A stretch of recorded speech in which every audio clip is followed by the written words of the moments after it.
لە سنتەرێک لە ناوچەی باکووری ڕۆژهەڵاتی سووریا لە نزیک شاری قامیشلی نزیک لە سنووری تورکیا دەسەڵاتدارانی کوردی هیوا دەخوازن ئەم سنتەرە یاریدە دەربێت لە ڕێی ئامادەکردنیانەوە ژیانی ئاسایی بۆ ئەو منداڵە تەمەن 18 ساڵانە و گەڕێننەوە ئەوانەی بە ئایدۆلۆژیای گروپی دەوڵەتی ئیسلامی گۆش کراون.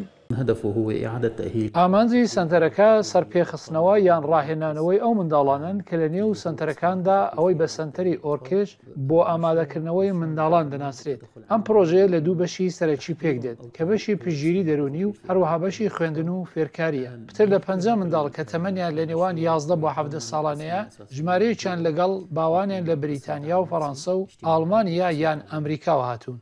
ئەم سنتەرەی 6 مانگ لەمەوە بەرکرایەوە یەکەم ناوەندە کە هەوڵی سەرپێخستنەوەی کوڕانی بیانی دەدات لە ناوچەی باکووری ڕۆژهەڵاتی سووریا ئەوەی لەژێر دەسەڵاتی کوردیدایە لەو ناوچەیە کە بەندیخانەکان و کەمپەکان پڕن لە هەزاران لە کەسوکاری گروپی دەوڵەتی ئیسلامی لە پتر لە 60 وڵاتەوە. ئامانجی درێژخایان لە پرۆژەکەمان ئامادەکردنی ئەو دەست بە سەرداگیراوانەیە هەتا بتوانن لەگەڵ کەسانی دیکە بگونجێن و لەگەڵ کۆمەڵگاکان تێکەڵ ببن دوای ئەوەی ڕادستی وڵاتەکانیان دەکرێنەوە.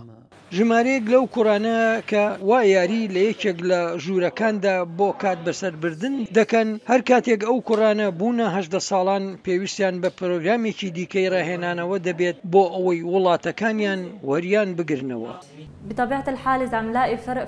بەدڵنیاییەوە ئێمە گۆڕانێک بەدی دەکەین. ناتوانم بڵێم گۆڕانێک لەو کۆڕانەدا لە ماوەی شەو ڕۆژێکدا دەبینین بەڵکو بە قۆناغ گۆڕانکاریەکەتی یایاندا ڕوودەدات. یەکەم هەفتە وەک دووەم هەفتە نییە و دووەم هەفتەش وەک سێم هەفتە نییە.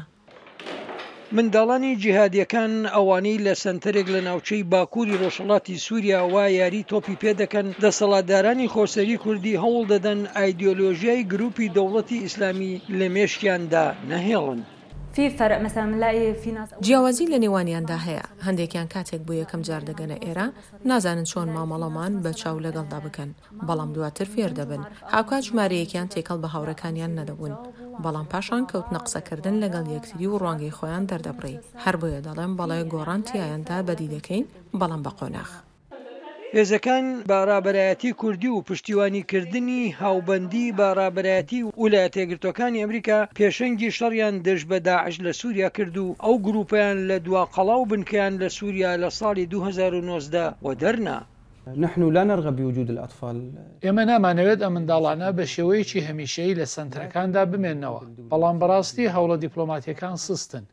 هەر بۆیە پێمان وایە کە دامەزراندنی سنتەرێکی نوێ بەم شێوازە زۆر باشترە. لە ئێستادا کاتێک باز لە ڕاهێنانەوەی منداڵان دەکەین ئێمە تەنها باز لە 100 یان 200 منداڵ ناکەین. منداڵانی زۆر هەن کە پێویستیان بەسەر پێخستنەوە هەیە ئەوەش لە ڕووی استراتێژیەوە کارێکی باشە. بەدەیان هەزار لە نێویاندا کەسوکاری جیهادیە گومانلێکراوەکان دەست بەسەر کراون لەو کاتەوەی کەمپی ئەلهۆل و ڕۆژ لە ژێر دەسەڵاتی کوردیدان لەوانە نزیکەی 10,000 کەسانی بیانی تەنها لە کەمپی ئەلهۆڵدا ژیان بەسەر دەبن. سمکۆ عەزیز دەنگی ئەمریکا.